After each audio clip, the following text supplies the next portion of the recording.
Hola familia, ¿cómo están? Bienvenidos nuevamente a un domingo más a este servicio online. Realmente para nosotros es un placer que estén conectados. Espero que estés ahí conectada o conectado en familia y que puedas disfrutar de este tiempo con Dios y que pueda ser un tiempo también de crecimiento y aprendizaje. Si estás conectado por primera vez, bienvenido aquí a Potential Church y esperamos que todo este servicio sea de tu agrado también. Te quiero comentar que aquí en Potential para nosotros es muy importante poder vivir en comunidad y esta vez te quiero comentar que tenemos un grupo para chicas adolescentes, se llama Picnic Time, va a ser los sábados, comienza el sábado 17, así que si te interesa, si tienes una hija adolescente, asegúrate de registrarla para que pueda pasar este tiempo maravilloso entre chicas.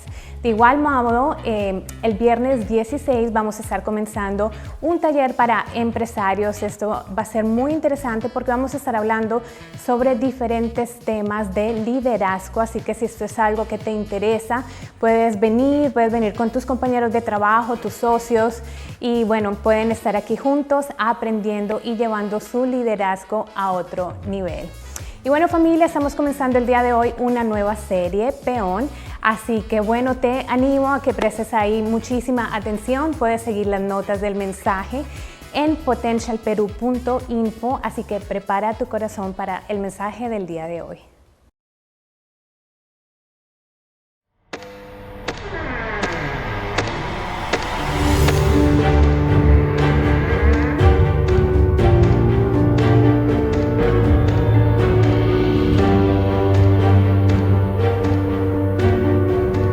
In the game of chess, the pawn is the lowest ranked piece on the board, yet it plays a crucial role. It can control the pace of the game and lock down areas of the board, but it comes at a price.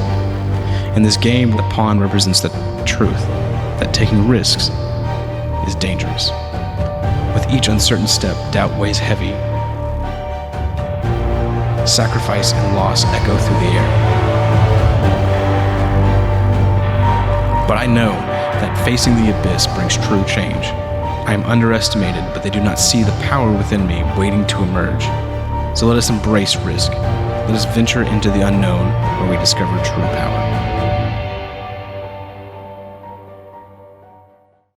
En esta serie que estamos empezando, vamos a mirar el ajedrez. ¿Cuántos de ustedes juegan ajedrez? Ahora, Carson me dice que están haciendo la misma serie en el Ministerio de Estudiantes porque ajedrez está de moda con los jóvenes. A mí me gustan más las damas. Están jugando mucho ajedrez en estos días. Por si acaso no juegas ajedrez, vamos a recordarnos exactamente lo que el ajedrez es. Hay 64 casillas en el ajedrez. Hay 8 yendo abajo y 8 de lado. Cuando alguien se mueve, usan del 1 al 8 y de A a la H para tratar de escribir lo que están haciendo. El ajedrez es una de esas cosas interesantes porque las piezas de ajedrez pueden volverse lujosas. Tiene 16 piezas negras y 16 piezas blancas, lo cual hace 32 piezas. Hice una investigación y he descubierto que hay piezas de ajedrez que son hechas de diamantes. Esta es una foto de unas piezas de diamantes. Eso es impresionante. También lo hacen donde este que van a mostrar de plástico, pero los hacen bien lujosos, donde hacen el alfil y el rey bien altos y son hermosos. El ajedrez a veces es usado como una decoración. Pensé, ¿cuál es el ajedrez más caro que existe hoy? Esta es una foto. Está hecho de oro y platino. Tiene diamantes, esmeraldas, rubíes, perlas y zafiros. ¿Cuánto creen que cuesta? $9.8 millones. Tiene que gustarte mucho el ajedrez para pagar $9.8 millones. Después decidí que iba a ir a Amazon y encontré uno por $10.99. Puedes gastar $9.8 millones o puedes gastar $10.99. Depende de ti cuánto quieres gastar. Ahora, quería mostrarles, por si acaso no eres un jugador de ajedrez, las diferentes piezas. Van a poner eso ahí. Tenemos el rey, el juego termina ¿Cómo lo llaman? Sí, todo lo hemos escuchado, jaque mate. En otras palabras, no hay otro lugar al que puedas ir. Tu rey va a perder su vida. Después tenemos la reina, el alfil, el caballo, la torre y el peón. Tengo esas piezas por aquí. Tenemos medio tablero de ajedrez aquí. Así que tenemos la torre, está aquí. La torre puede ir arriba, izquierda o derecha. No puede ir en diagonal. Después tenemos el caballo. Siempre pienso en el caballo haciendo una L. Sube 2 y después a la derecha o izquierda, en este caso. Después tenemos el alfil. El alfil es diagonal. Tiene que quedarse en el color en el que está, pero puede ir en diagonal. Después, lo que estamos llamando la serie, el peón. De lo que vamos a hablar hoy, en cuanto al peón, hay 8 de ellos. Siempre son los primeros en salir.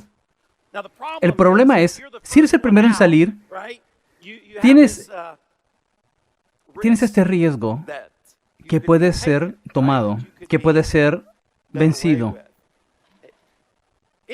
Cada vez que eres el primero en salir, hay una posibilidad para una recompensa, pero también hay un riesgo involucrado. ¿Alguna vez han pensado sobre algunos de los inventos con los que las personas han hecho millones de dólares que tú mismo pensaste? ¿Solo no fuiste el primero? Solo no hiciste nada con eso. Yo hice una investigación de algunos de estos inventos. Pensé en deprimirnos al mostrarles algunos de ellos. El primero que tengo es, supongo que lo llaman la pelota Kush. ¿Han visto esto? Esto fue diseñado por un caballero llamado Scott Stillinger. Lo que estaba haciendo es jugar a atrapar la pelota con su hija y a ella se le hacía difícil atrapar la pelota. Entonces cogió un montón de ligas y las amarró alrededor de la pelota y se dio cuenta que lo hizo más fácil para ella atraparla. Eventualmente esa pelota envuelta con ligas se convirtió en la pelota Kush. Y el señor Stillinger ha hecho $100 millones vendiendo esas cosas. Ahora, pudiste haber pensado en eso, pero no lo hiciste, ¿cierto? Él fue el primero en salir. Estoy seguro de que todos hemos visto el próximo en la televisión. Es el Snuggie. Algunos seguro tienen un Snuggie. He visto a las personas traerlos a la iglesia para mantenerse calientes cuando están aquí. El Snuggie es... Alguien básicamente le puso mangas a una manta. Tú pudiste haber hecho eso, pero no lo hiciste. El caballero que lo hizo, Scott Boland, ha hecho $500 millones. Mitad de $1,000 millones pudo haber sido tuyo, pudo haber sido mío. Pero Scott Boland fue el primero en salir. Hay recompensa y riesgo. ¿Qué tal el sorbete flexible? ¿Saben cómo los sorbetes tienen esas partes arrugadas donde permite que se doble? Los sorbetes no siempre han sido así.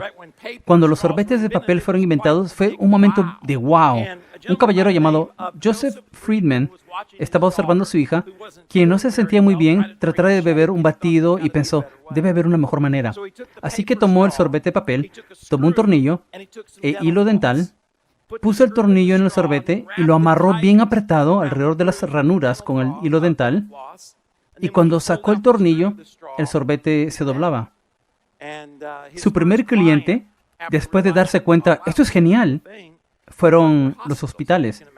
Porque puede imaginarse que cuando estás echado y enfermo, necesitas un sorbete flexible. Ahora, ¿puedes haber inventado el sorbete flexible? Estoy seguro de que sí. Pero no lo hicimos, ¿no es así?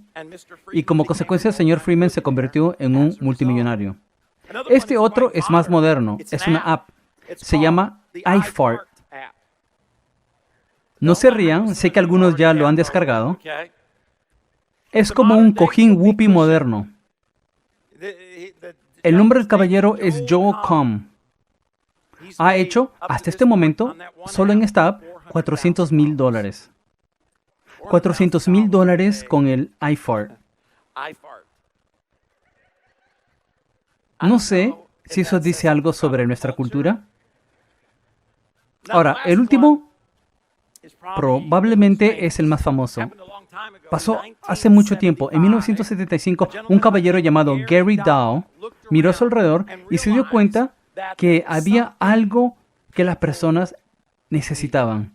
¿Saben lo que eso fue en 1975? Solo duró por un año, un poco más de un año. En ese año, en 1975, se convirtió en un multimillonario. La roca mascota. Así es. Todos necesitan una roca mascota. Gary Dow miró y se dio cuenta que todos sus vecinos se estaban quejando sobre tener que cuidar a su perro, gato y hámster. Y pensó, ¿sabe qué? Las personas necesitan una mascota de la cual no tienes que preocuparte. Así que consiguió unas cajas de cartón, consiguió paja y salió y encontró unas piedras. Y en un año se convirtió en un multimillonario vendiendo rocas mascotas. Les cuento, dice mucho sobre América. IFAR y la roca mascota. Ahora, todos esos inventos son inventos que nosotros pudimos haber inventado. Pudimos haber inventado eso. No fue un gran intelecto que descubrió esas cosas. Fueron hombres y mujeres que estuvieron dispuestos a ser los primeros en salir. Estuvieron dispuestos a hacer el peón. Estuvieron dispuestos a tomar el riesgo con la esperanza de recibir una recompensa. Quiero que hablemos un poco sobre eso mientras empezamos esta serie. Si vamos a hablar sobre el ajedrez, tenemos que hablar sobre el peón y hablar sobre los riesgos involucrados y las recompensas posibles si eres el primero en salir. Pensé que una buena historia para que miremos es Mateo 14. En Mateo 14, Jesús y sus amigos experimentan algo milagroso. Toman unos pescados y panes y alimentan a más de 4,000 personas. Es una increíble historia. Es un milagro. Las personas están emocionadas y Jesús les dice a sus amigos, suban a la barca y vayan al otro lado del mar de Galilea. Dice que Él irá después. Ellos suben a la barca, empiezan a ir en esa dirección y hay una tormenta grande por el camino. Están asustados y Jesús aparece, pero está caminando, no aparece en otra barca, aparece caminando sobre el agua. Piensan que es un fantasma. Eventualmente Pedro dice, ¿puedo acompañarte? Y sale de la barca.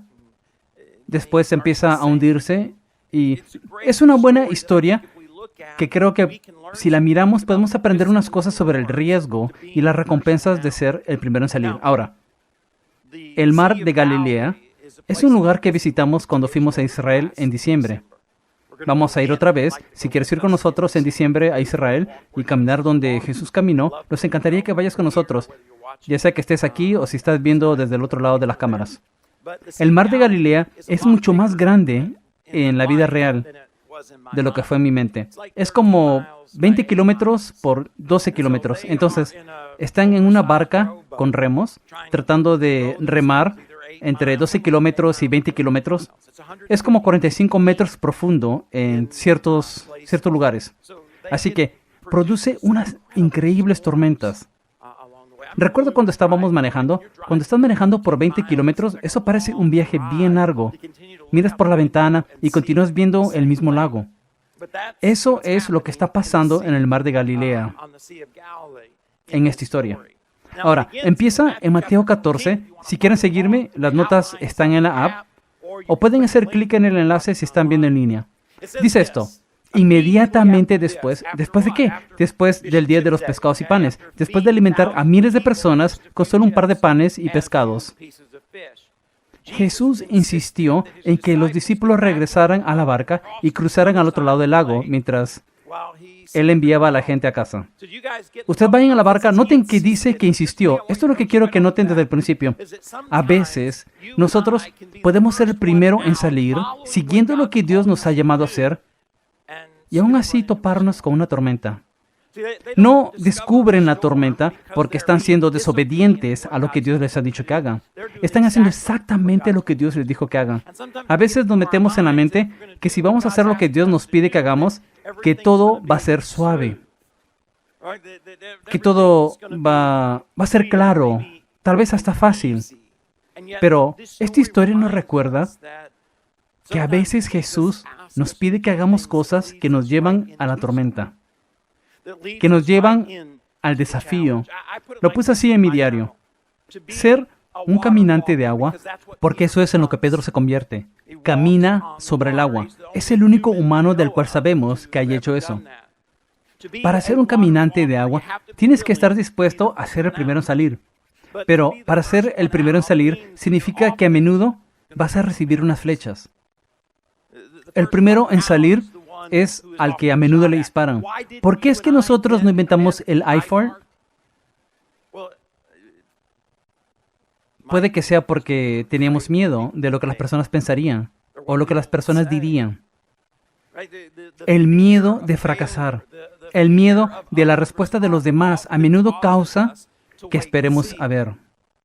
Como consecuencia, nos perdemos la oportunidad de la recompensa.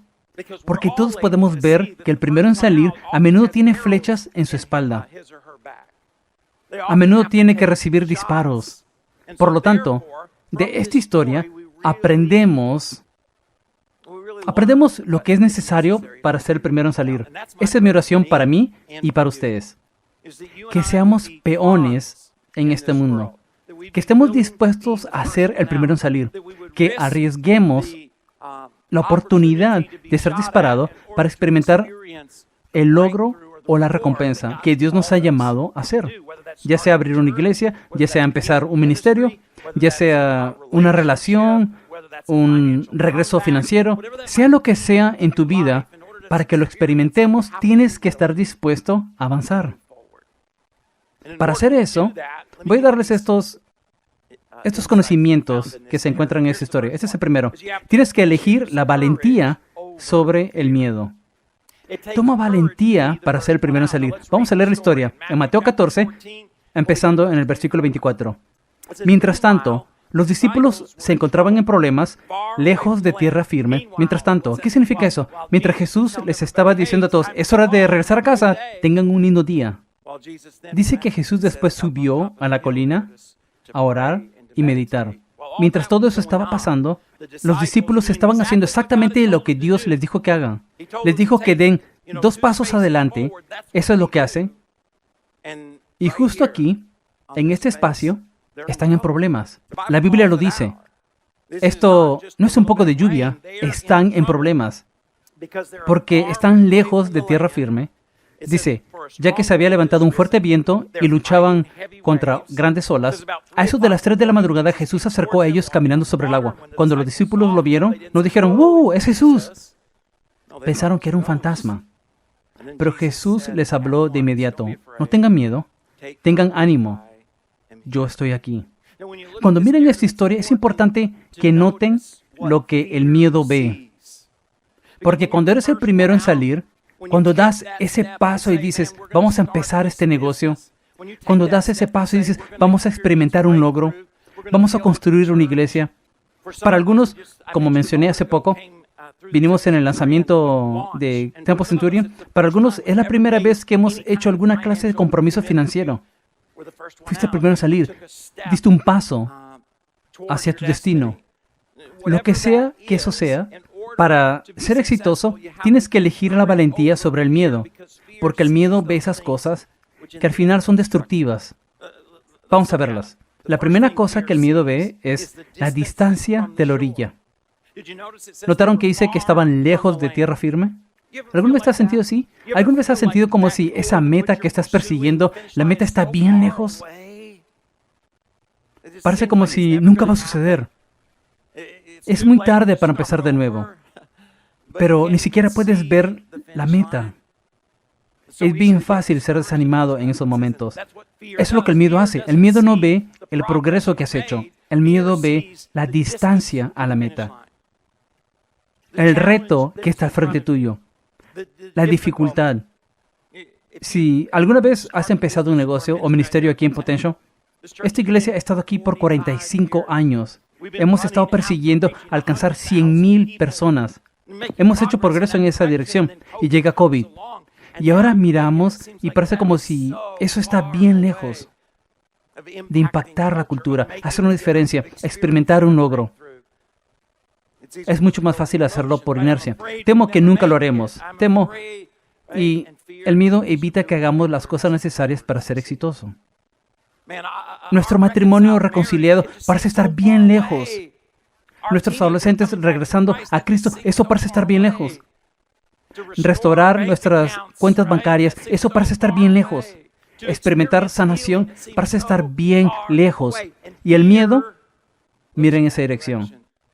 No solo ve la distancia que estamos de la orilla, ve la dirección del viento. La Biblia dice que era un fuerte viento. El hecho que podían sentirlo significa que estaba soplando en su cara, estaba soplando contra ellos, estaba soplando en la dirección contraria. Aquí están tratando de hacer lo que Dios les ha dicho que hagan y están remando con todas sus fuerzas, tratando de llegar a unos 12 o 20 kilómetros cruzando este lago gigante y el viento está soplando en sus caras, empujándolos en la dirección contraria, haciendo cada vez que trataban de empujarse hacia adelante más difícil de hacer. Cuando eso sucede en la vida, solo no se siente justo. No es fácil. Recuerdo después que los Miami Heat terminaron la serie contra los Celtics. Siempre me gusta ver la prensa donde los jugadores y entrenadores hablan. Cuando el entrenador salió y le preguntaron, las primeras palabras de su boca fueron, esto es difícil.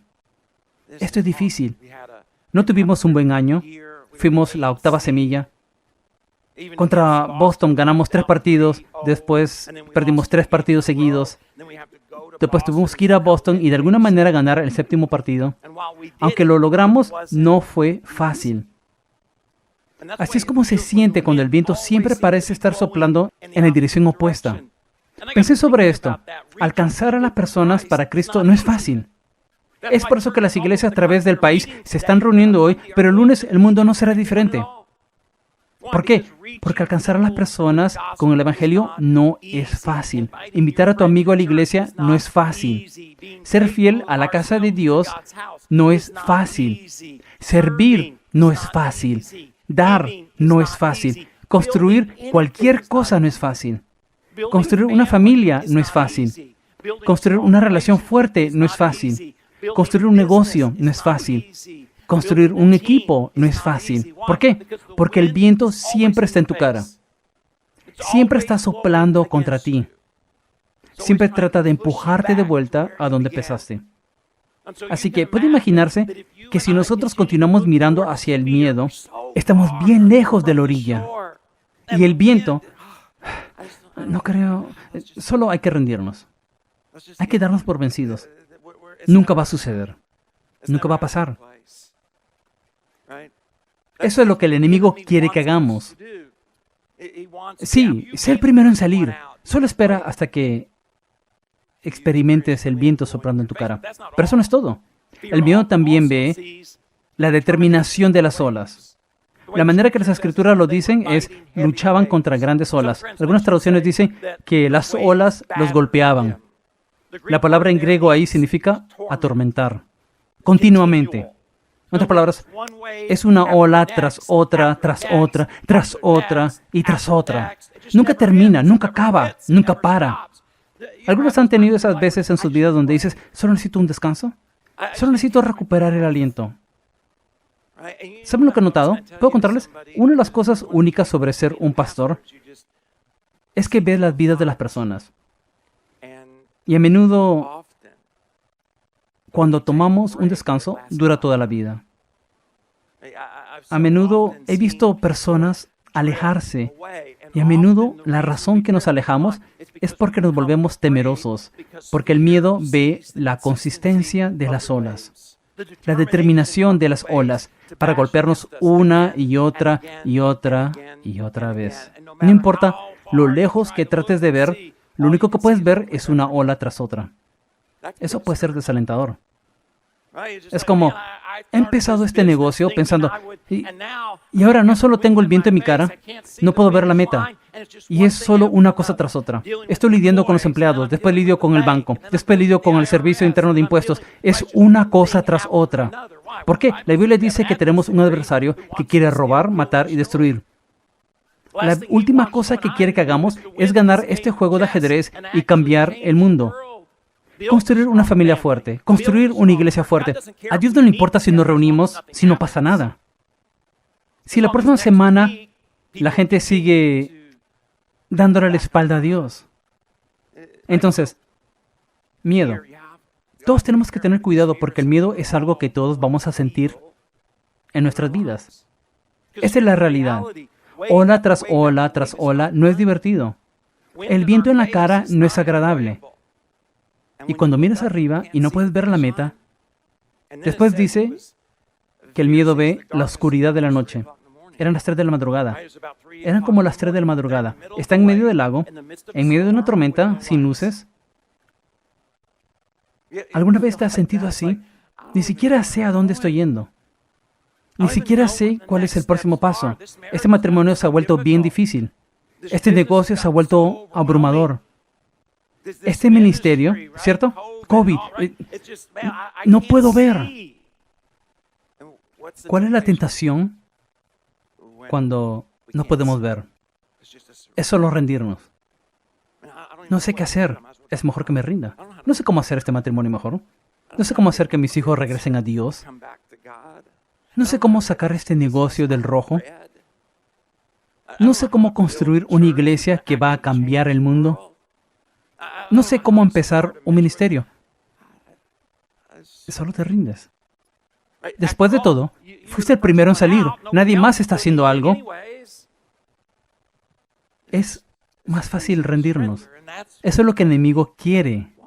Quiere que miremos hacia el miedo. La última cosa que esta historia nos dice es, cuando miras al miedo, no solo ves, o a veces no ves la meta, experimentar el viento, las olas, la oscuridad, la distorsión de la verdad.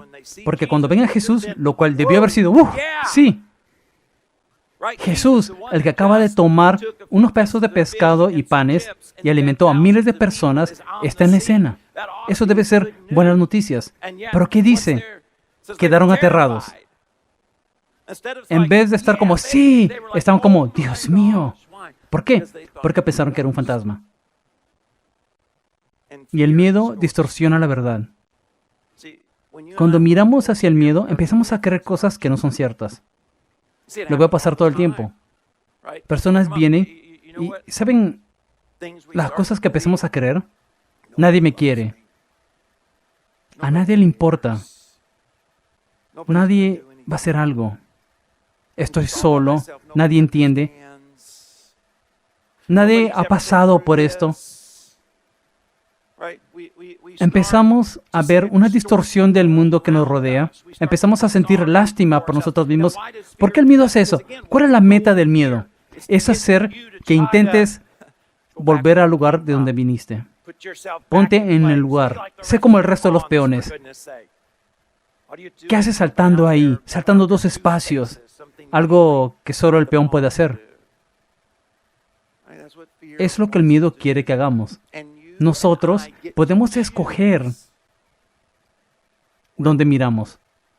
No escoges lo que sientes porque vas a sentir miedo cuando estés en medio del lago.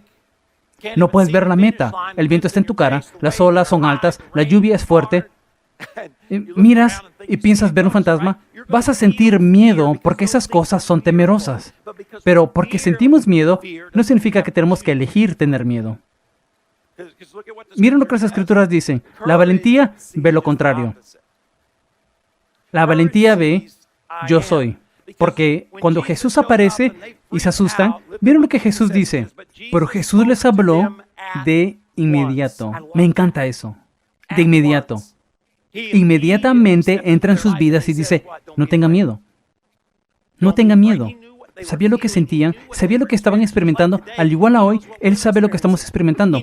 Sabe el miedo que sentimos por causa de la situación en la que estamos, porque estuvimos dispuestos a ser el primero en salir. Estuvimos dispuestos a tomar un riesgo. Estuvimos dispuestos a perseguir una visión, ir contra las probabilidades. Sabe el miedo que sentimos y no trata de convencernos que lo que estamos experimentando no es temeroso. ¿Qué dice en vez de eso? Elige no tener miedo. ¿Cómo eliges no tener miedo? Nos lo dice. Tengan ánimo. Tener ánimo no es un sentimiento. Tener ánimo es una decisión. Tener valentía no es la falta de miedo, es avanzar adelante en la presencia del miedo. Tengan ánimo. Puedo prometerles, el momento que decidas ser un cristiano, el viento soplará contra ti, las olas van a golpear y a veces vas a tener que elegir si continúas mirando al miedo o eliges mirar al yo soy. ¿No les gusta lo que Jesús dice? Dice, elige no tener miedo, sean valientes. ¿Por qué? ¿Por qué podemos ser valientes? ¿Porque somos buenos? ¿Porque somos fuertes? ¿Porque somos inteligentes? ¿Porque somos atléticos? No. Dice, sean valientes. ¿Por qué? Porque yo soy. Yo soy el alfa, la omega, el principio, el final, el primero, el último. Yo soy. El creador del universo está aquí. No solo estás aquí, no, tus dones están aquí o tus talentos están aquí. Dice, yo estoy aquí. Por lo tanto, elijan la valentía. Si vamos a ser exitosos, tenemos que elegir la valentía. Eso es lo que los reto a hacer hoy. Puedo contarles que hay cosas pasando en todas nuestras vidas donde la tentación es rendirte. La tentación es hacerlo por inercia. La tentación es enojarse con Dios. La tentación es solo rendirte. Solo quiero retarlos. La misma valentía que tomó para ser el primero en salir es la misma valentía requerida para continuar avanzando hacia adelante. Elige la valentía. La segunda cosa que vemos en la historia es que tienes que creer en lo imposible. Creer en lo imposible. En medio de una tormenta, incluso en un día bonito, caminar sobre el agua no es algo que vemos todos los días, ¿no es así? Cuando ves a Jesús en un día bonito, preguntarle que camine sobre el agua, es en medio de la tormenta. En la tormenta es cuando Pedro pregunta, ¿qué dice? Miren conmigo en el versículo 28. Dice, entonces Pedro lo llamó, Señor, si realmente eres tú, ordéname que vaya hacia ti caminando sobre el agua. Pedro no pregunta que calme las olas. Pedro no pregunta que detenga la lluvia, que quite el viento o que prenda la luz. ¿Qué hace? Déjame caminar sobre el agua. Déjame hacer lo que tú estás haciendo. Pero eso es imposible. ¿Saben lo que estaba pensando esta semana mientras estaba estudiando esto? Todos los héroes de la Biblia creyeron en lo imposible. Tal vez la razón que no vemos a Dios hacer lo imposible es porque en algún momento dejamos de creer. Nos rendimos. Voy a mostrarles a lo que me refiero. En Filipenses 4:13, ¿qué dice Pablo? Todo lo puedo hacer. ¿Todas las cosas? Sí, Pablo dice, todo lo puedo hacer por medio de Cristo. Después de la crucifixión, su mundo se ha desmoronado. Los apóstoles, quien pensaron que Jesús era, no es exactamente como ha terminado. Está muerto, está en la tumba. Después estas mujeres vienen corriendo y dicen, ¿adivinen qué? Está vivo. Y están como, eso es una tontería. Los muertos se quedan muertos. Aún así, las Escrituras dicen en Lucas 24, aunque les pareció una tontería, sin embargo, corrieron a la tumba. Creyeron en lo imposible. En Génesis 6, Noé cree que va a llover, aunque nunca ha llovido antes. Tanto así que está dispuesto a tomar años para construir un arca. En Éxodo 5, Moisés tiene la valentía para ir ante el hombre más poderoso en el mundo y decir, sé que hemos sido esclavos por 400 años, pero Dios me ha dicho que te diga, deja salir a mi pueblo. Moisés creyó en lo imposible. David, quien era solo un joven, estuvo ante un héroe militar del otro lado, un gigante. Su nombre fue Goliat. David dijo en 1 Samuel 17, yo iré a pelear contra él. Creyó en lo imposible. Nehemías, quien solo era un copero de un rey bien poderoso, le pidió si podía ir y reconstruir una ciudad olvidada y desmoronada. En el libro de Nehemías, eso es exactamente lo que hace. Cree en lo imposible. Daniel fue ordenado a no orar, y si lo hacía sería lanzado en un foso con un montón de leones. Pero en Daniel 6 dice que oraba 3 veces al día, tal como siempre lo hacía. ¿Por qué? Porque creyó en lo imposible. Unos hebreos jóvenes, Vegiteo los llama Shak, Rak y Beni. Estos 3 hebreos fueron dichos que si no se inclinaban a Nabucodonosor, iban a ser lanzados en el horno ardiente. Sin embargo, las Escrituras dicen en Daniel 3, no nos inclinaremos. Caleb tiene 85 años. Él y Josué eran los únicos 2 que dijeron, podemos tomar la tierra prometida. Pero perdieron el voto y por 45 años vagaron en el desierto. Pero a los 85 años, la Biblia dice que Caleb dijo, dame esa montaña. Todos los héroes de las Escrituras creyeron en lo imposible. Jesús nos dice en Mateo 7, sigue pidiendo y recibirás lo que pides. Sigue buscando y encontrarás. Sigue llamando y la puerta se te abrirá. Pues todo el que pide recibe, todo el que busca encuentra, y al todo el que llama se le abrirá la puerta. ¿Notaron que dice todo? Esto no es para un par de personas. No es solo para los héroes de los que leemos en la Biblia. Es como te conviertes en un héroe. Tienes que creer en lo imposible. Que Dios puede restaurar ese matrimonio, que Dios puede construir su iglesia, que Dios puede traer de vuelta tu cuenta bancaria, que Dios puede sanar tu cuerpo. Tienes que creer en lo imposible si vas a caminar por fe y no por vista. Esa es la tercera cosa que aprendí de esta historia. Tenemos que caminar por fe y no por vista. Puedo decirlo de otra manera, nunca caminarás sobre el agua si no sales de la barca. Llega ese momento cuando tienes que elegir salir de la barca. Tienes que elegir tomar un paso. Leemos sobre eso en Mateo 14. Dice, entonces Pedro, creyendo en lo imposible, porque nunca hubiera preguntado esto si no hubiera querido en lo posible, lo llamó Señor, si realmente eres tú, ordéname que vayas a ti caminando sobre el agua. Y tenemos el momento, ¿cierto? El momento, si vamos a confiar en Dios o no, salir de la barca y hacer una movida. Todos experimentamos esos momentos. Son momentos que cambian la vida. Puede que no se sienta así, porque solo se siente como otro momento. Es ese momento cuando Dios toca tu corazón y tienes que ir al banco y pedir un préstamo para abrir el negocio. Tienes que conseguir inversionistas. O en Temple Centurion, eso era llenar la tarjeta de compromiso. ¿Lo haces o no lo haces? ¿Te quedas en la barca o sales de la barca? Dios toca tu corazón para servir en un ministerio. Dios reta tu corazón para pedir perdón a un amigo. Todos experimentamos esos momentos en la vida donde tenemos que elegir caminar por fe, no por vista, si vamos a ser caminadores de agua. Dices, Troy, no he visto muchos caminadores de agua en mi vida. Yo tampoco. La razón es porque no hay muchas personas que pueden caminar por fe. La mayoría de nosotros caminamos por vista. Dios, haré esto si haces qué. Me dejas ver algo. Me dejas ver más en mi billetera y seré más generoso. Me dejas ver al banquero decir sí o los inversionistas decir sí y te seguiré. A menudo queremos ver antes de estar dispuestos a creer. Vamos a ver el momento. En el versículo 29, sí. Ven, dijo Jesús. No olviden.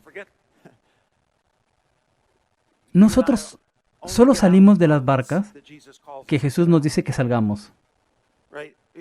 Tenemos que tener cuidado de no salir y hacer algo y después nos enojamos con Dios cuando empezamos a hundirnos en el agua. Eso pasa de vez en cuando. Compramos la casa y después estamos como, Dios, ¿dónde está el dinero? Recibimos el préstamo para el auto y estamos como, Dios, ¿dónde está el dinero? Decimos, sí acepto, y después estamos como, Dios, ¿dónde está el dinero? La pregunta que tenemos que hacer es, Dios llamándonos a salir de la barca, ¿se alinea con las Escrituras? ¿Se alinea con su palabra? Esa es la razón que los animo, sean fieles a la casa de Dios. Porque si no están caminando con Dios, no lo escucharán cuando los llama a salir de la barca. Como consecuencia, saldrán cuando no deben o se perderán la oportunidad de caminar sobre el agua. No quiero eso para mí y no quiero eso para nadie. Porque cuando Pedro empieza a mirar a las olas, en vez de caminar por fe, vamos a ver lo que sucede. El problema empieza cuando camina por vista y no por fe. Versículo 30. En el versículo 29 sale de la barca y camina sobre el agua. ¿Hay alguna sensación como esa? Haciendo algo que nunca ha sido hecho antes. El primer día del negocio, las personas viniendo a Cristo, caminando al agua y siendo obedientes, poniéndose la camiseta de Dios, escribiendo ese primer cheque o ese primer regalo de PayPal, sea lo que sea. No hay nada como ese momento de caminar sobre el agua. Libertad de la barca. Completamente confiando en Dios. Pero ¿qué pasa? Versículo 30 dice, pero cuando vio, ¿qué vio? ¿Cuando vio el poder de Jesús? No. Dice, cuando vio el fuerte viento y las olas. Ahora está mirando algo diferente. Noten que cuando salió de la barca, las olas seguían ahí. El viento seguía soplando. La lluvia seguía cayendo. La tormenta estaba a su alrededor. Pedro no dijo, Jesús, ¿puedes hacer que la tormenta sea menos para que pueda salir de la barca? No, solo dijo, ordéname. Porque cuando estaba caminando por fe, no le importaba lo que pasaba a su alrededor, porque su confianza estaba en el llamado. Pero después se aleja, lo que todos somos tentados a hacer. Empieza a mirar y dice, Dios mío, estoy fuera de la barca. Hay olas grandes y viento fuerte. ¿Qué pasa cuando empieza a caminar por vista? Dice, cuando vio el fuerte viento y las olas, se aterrorizó y escogió el miedo sobre la valentía y comenzó a hundirse. Según de Corintios 5:7 dice, porque por fe andamos, no por vista. Me frustro. Varias veces hablas con cristianos y hablan sobre lo que pasa en el mundo y todas estas cosas y dicen, te cuento, sé que está mal, pero solo va a empeorar. Como, no creo eso. Quiero caminar por fe. Y la fe en la que quiero caminar sigue creyendo que Dios puede mandar un renacimiento. Que Dios puede traer arrepentimiento y logros. Que Dios puede restaurar y renovar. La realidad es esta. La tasa de interés puede estar alta. China puede estar amenazando. Puede haber una guerra en Ucrania y tu cuenta bancaria puede estar baja. Pero Dios sigue sobre el trono. Sigue siendo el Rey de Reyes y sigue siendo el Señor de Señores. En otras palabras, no es negar la realidad de lo que pasa a mi alrededor. Lo que Dios me pide que haga es lo que determina la dirección en la que voy. No el entorno a mi alrededor. Es caminar por fe. Si nosotros vamos a ser los primeros en salir y experimentar el logro o la recompensa de ser el primero en salir, superando las flechas que eventualmente todos vamos a tener en la espalda, tenemos que elegir la valentía sobre el miedo. Tenemos que creer en lo imposible. Tenemos que salir de la barca. Tenemos que salir de la barca. Algunos han estado en la barca por mucho tiempo. Recuerden que la mayoría estaba en la barca. ¿Puede imaginarse? Cuando Pedro empezó a salir, estaban como, ¿qué estás haciendo? ¿Qué haces? No seas loco, Pedro. Pedro, te queremos. Estás a punto. ¿Cierto? He notado algo sobre los peones. Los peones quieren que todos se queden en el mismo espacio. Los peones empiezan a ponerse nerviosos cuando alguien decide que va a salir. Regresa. ¿Alguna vez han notado eso? Todos los demás en la barca quieren que te quedes en la barca. Empiezas a ponerte serio sobre Dios y te llaman radical. Eres parte de un culto. Estás loco. Empiezas a servir. Estás dando todo tu tiempo a esa iglesia. Empiezas a dar. Estás dando todo. ¿Cierto? Regresa a la barca. ¿Vas a empezar un negocio? Regresa a la barca. ¿Qué tal todas estas cosas que estás dejando para empezar ese negocio? Regresa a la barca. Regresa a la barca. Nunca olvidaré. Cuando Dios tocó nuestro corazón al ministerio, una de las cosas es ser lo que llamamos ser ordenado. La manera que hacían eso en Arkansas es, había una reunión en la tarde, te sentabas sobre una banca, invitaban a pastores de todas las iglesias cercanas que venían y te hacían preguntas. Eso era intimidante. Creo que eran como 22 en esa época. Están ahí y me hacen todas estas preguntas. Una de las preguntas que hicieron fue, ¿qué harías si votamos no ordenarte? Y pensé, nadie me dijo sobre esta pregunta.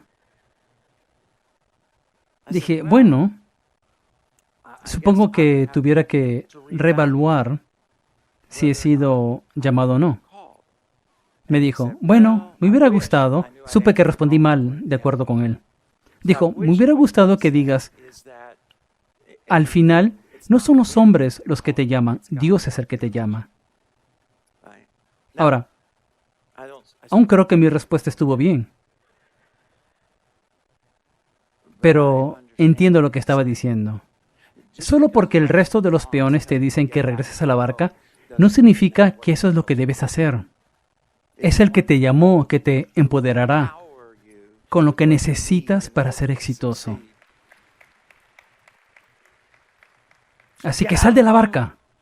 Confía en Él con tus finanzas, confía en Él con tu tiempo, confía en Él con tus sueños y confía en Él con tus relaciones. Después, Pedro empieza a hundirse.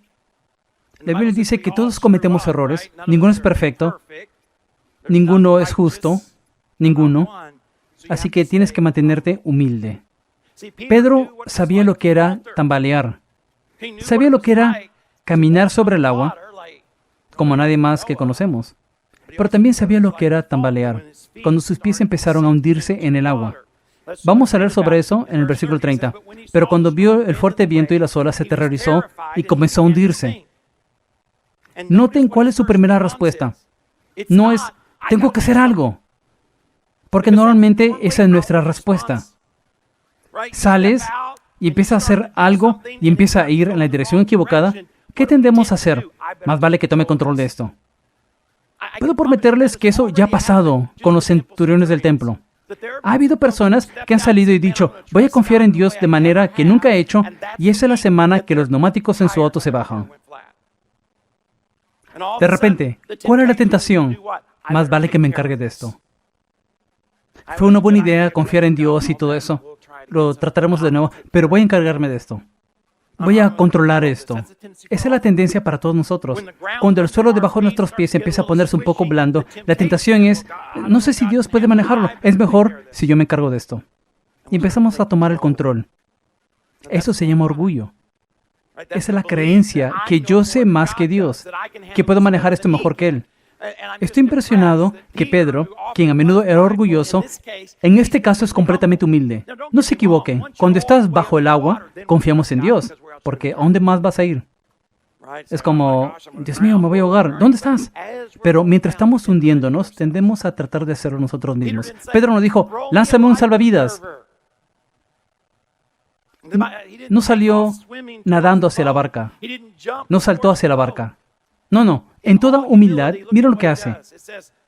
De inmediato dice, sálvame, Señor. De inmediato dice, no puedo hacer esto, pero no me estoy rindiendo en esto, Dios, sálvame. Eres la razón que caminé sobre el agua y eres la única manera que voy a avanzar. Sálvame. Se extiende hacia Cristo. Entiende que está más allá de Él. Eso se llama humildad. Tengo escalofríos cada vez que leo este próximo versículo, porque dice, de inmediato Jesús extendió la mano y lo agarró. No es como nosotros, ¿no es así? Porque yo hubiera cruzado los brazos y dicho, te lo dije. Después Jesús le dice, tienes tan poca fe, ¿por qué dudaste de mí? No se enoja con Pedro por salir de la barca. ¿Pensaste que esas olas eran más grandes que yo? ¿Pensaste que el viento era más fuerte que yo? ¿Por qué dudaste de mí? Solo me pregunto cuántas veces Dios ha dicho eso sobre nosotros, ha dicho eso sobre mí. Les cuento, hay veces en mi vida cuando el suelo debajo de mis pies empieza a ponerse un poco blando. ¿Sabe cuál es mi primer pensamiento? ¿Qué necesito hacer? En vez de, ¿a dónde necesito mirar? Hay esa tentación de pensar que de alguna manera tenemos que hacer algo antes de ser humildes y mirarlo a Él. Pero Pedro lo hizo. Y cuando fue humilde, ¿qué hizo Jesús? Jesús no movió la cabeza y dijo, Dios mío. De inmediato, antes de hacer cualquier otra cosa, extendió la mano y lo agarró. Y lo levantó. Después lo retó.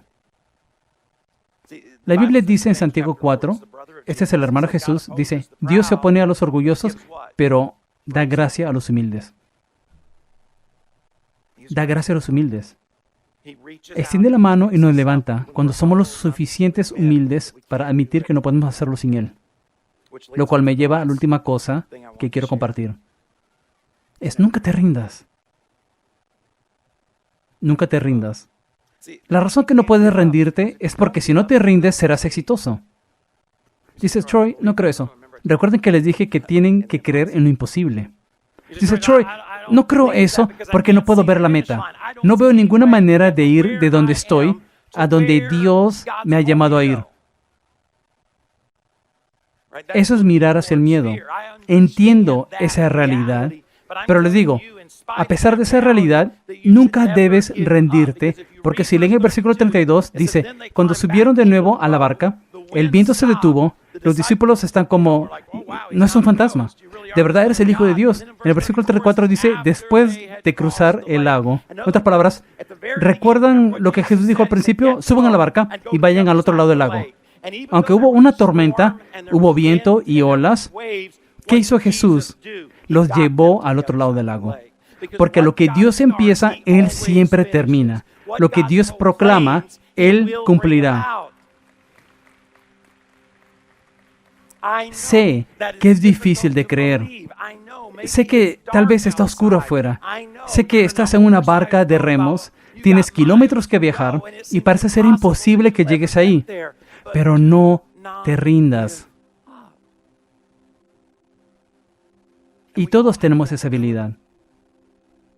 No te rindas en esa relación, no te rindas en esas finanzas, no te rindas en ese ministerio, no te rindas en alcanzar a tu amigo para Cristo, no te rindas, no te des por vencido, no solo hazlo por inercia, no te alejes. Cuando estaba en mi penúltimo año de secundaria, el básquetbol, desde que estaba en sexto grado, fue increíblemente importante para mí. Jugábamos todo el tiempo. Cuando estaba en secundaria, llegamos a las finales de todo torneo en el que jugamos. Y llegamos segundo en todo torneo. Ahora, es genial ser segundo en el primer torneo. Es como, wow, llegamos a las finales. Pero después, ser segundo una y otra vez se vuelve un poco desalentador. Así que decidimos, esto no va a suceder en mi último año. Así que yo tengo 2 hermanos que tenemos casi la misma edad y podemos jugar juntos. Mis amigos, todo el verano de ese año practicamos todos los días por horas. Debemos ser buenos. Trajimos a todos excepto a una persona que nos había llevado a segundo lugar. Sabía para mí, en mi penúltimo año había recibido cartas de unas universidades y si quería recibir una beca para no tener que pagar, necesitaba tener un buen año. La temporada empezó y terminamos, después de 6 partidos, íbamos 3-3. Así no es como debió haber sido. Había equipos que nos ganaron, no recuerdo quiénes eran, pero recuerdo en esa época que no debieron habernos ganado. Recuerdo estar bien desanimado. Habíamos hecho todo lo correcto, pero no salió como debía. Es como los apóstoles. Hicieron lo que Jesús dijo, pero están en medio de una tormenta. No debe ser así. No debe ir de esta manera. Después empiezas a mirar hacia el miedo, ¿no es así? Bueno, puede que no reciba una beca, o puede que esto no funcione, o ¿qué voy a hacer? ¿Y cómo voy a...? Todos esos pensamientos empiezan a pasar por tu mente. Recuerdo que mi mamá y papá me animaban, pero hubo un poema que había visto en la parte de atrás de una revista, en un anuncio para saltar más alto, y lo había pedido. No me ayudó a saltar más alto, pero sí tuvo este poema y nunca lo he olvidado, porque se trata sobre nunca rendirse. Se llama No te rindas, por Edgar Guest. Dice, cuando las cosas van mal, como a veces suelen ir, cuando el camino en el que andas parece ser cuesta arriba, cuando el dinero sea poco y las deudas altas, cuando quieres sonreír pero solo sale un suspiro, cuando las tensiones te presionen, descansa si debes, pero no te rindas. La vida es extraña con sus giros y vueltas, como cada uno de nosotros hemos aprendido, y muchos fracasan cuando pudieron haber ganado si se hubieran mantenido firmes. No te rindas, aunque todo parezca lento, puedes tener éxito con otro golpe. A menudo la meta está más cerca de lo que le parece a un hombre decaído. A menudo el luchador se ha rendido cuando pudo haber obtenido la copa del ganador. Y aprendió demasiado tarde, cuando la noche terminó, qué cerca estaba de la corona de honor. El éxito es lo opuesto al fracaso, lo plateado de las nubes de duda. Y nunca sabes lo cerca que estás. Puedes estar cerca cuando parece estar lejos. Así que mantente firme cuando seas golpeado. Cuando las cosas parezcan peor, ahí es cuando no te debes rendir. Solo los animo a no rendirse. No se rindan. Ese año terminamos el año, ganamos 32 partidos seguidos y recibí mi beca universitaria. Eso no hubiera sucedido si nos hubiéramos dado por vencidos. Esa es la única diferencia. La diferencia entre tú y otra persona y el éxito es si te rindes. Dios nunca nos llama a hacer algo a lo que no nos da lo necesario para cumplirlo. No te rindas. Troy, no entiendes. No. Yo sé que las olas están allí y el viento está soplando y estás en medio de la nada y no puedes ver la meta y no sabes qué paso dar. Déjame decirte un paso que necesitas dar. Es no rendirte. Solo no te rindas. Inclinen sus rostros. Con los rostros inclinados y los ojos cerrados. Padre, te agradezco por la oportunidad de ser recordados de esta historia, de seguir corriendo, de nunca rendirnos. Ayúdanos, Dios, a ser una iglesia de los primeros en salir. Ayúdanos a ser los primeros en salir en cuanto a servir, en cuanto a dar, en cuanto a alimentar a los hambrientos, en cuanto a compartir el evangelio, en cuanto a hacer cosas nuevas y tratando maneras nuevas. Dios, ayúdanos en nuestras vidas personales, cuando abrimos negocios, cuando empezamos relaciones y cuando estamos criando niños. Dios, ayúdanos a ser los primeros en salir. Ayúdanos a nunca rendirnos. En el nombre de Jesús. Amén y amén. Muy bien. Wow, qué gran mensaje que hemos podido disfrutar el día de hoy, ¿verdad? Recuerda que estamos comenzando una nueva serie y estamos comenzando con una tremenda prédica.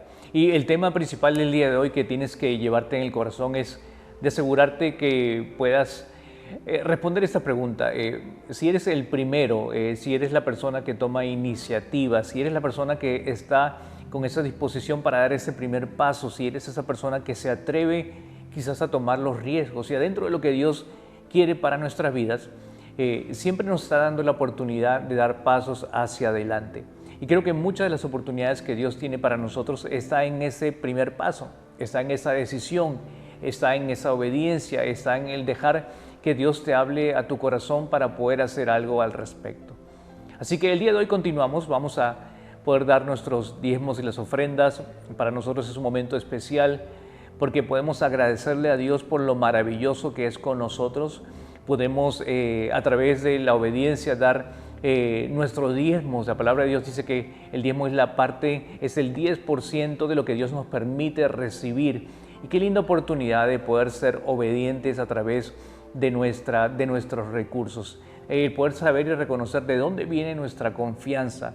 El poder confiar en Dios sobre nuestro futuro, sobre nuestra provisión, sobre las oportunidades y aprender a obedecer aún en esos momentos a donde nuestro cuerpo, nuestras emociones nos hacen sentir o entrar de repente en una temporada de miedo, de conflicto. Creo que ahí es donde Dios está hablando en nuestras vidas y donde Él quiere que nosotros aprendamos a confiar. Recordemos que tenemos un Dios maravilloso, lleno de oportunidades, que nos da y nos llena de favor, que siempre nos lleva en lugares nuevos, que siempre nos está presentando oportunidades y nuevos retos para enfrentar. Así que vamos a darle gracias a Dios, vamos a orar para bendecir este momento. Padre, te damos gracias por la oportunidad de escuchar una palabra especial, importante para nuestras vidas. Te pedimos que tú bendigas a cada persona que está conectada, que tú sigas tocando sus corazones, que tú sigas hablando a sus vidas, que les ayudes a tomar las decisiones correctas y a poder posicionar sus corazones para estar dispuestos a crecer. Te pido que tú bendigas su trabajo, la labor de sus manos, que le sigas dando oportunidad, que le sigas dando salud, que le sigas multiplicando el recurso. Gracias por todo, en el nombre de Jesús. Amén y amén. Ahora sí, familia, te dejo con el siguiente anuncio. Las oportunidades que tenemos de ser las manos y los pies de Cristo son muchas. Y en esta oportunidad, gracias a tu generosidad, podemos alcanzar a muchas vidas. La ayuda vino en camino para la ciudad de Cusco, a más de 5.500 metros sobre el nivel del mar. Vimos la necesidad que se presentó y accionamos con las donaciones. El Señor puso en nuestros corazones ayudar a muchas familias para la temporada de friaje. Cada niño y adulto no pasará frío en ese tiempo, y todo es gracias a Dios y a ti. No solo pudimos ayudar con ropa, sino también en la casa de Dios con el machimbrado. Dimos honor y gloria a este lugar y revestimos este templo. Levantamos una casa de oración para el pueblo de Dios.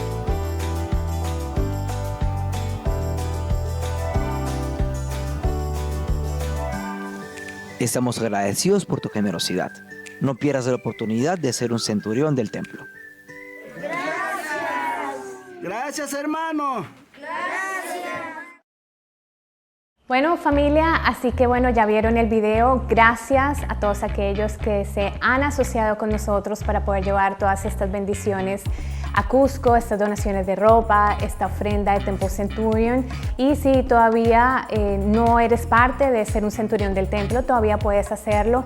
Así que súmate a esta gran iniciativa, a la visión de la casa, para que podamos continuar siendo de impacto. También te quiero comentar que para el mes de agosto vamos a tener un campamento para nuestros adolescentes, un campamento de mitad de año. Así que así, con todo ese frito que esperamos que pronto pueda llegar, nuestros chicos van a estar pasando un tiempo entre adolescentes, con enseñanzas, con diversión, así que registra a tu adolescente para que no se lo pierda.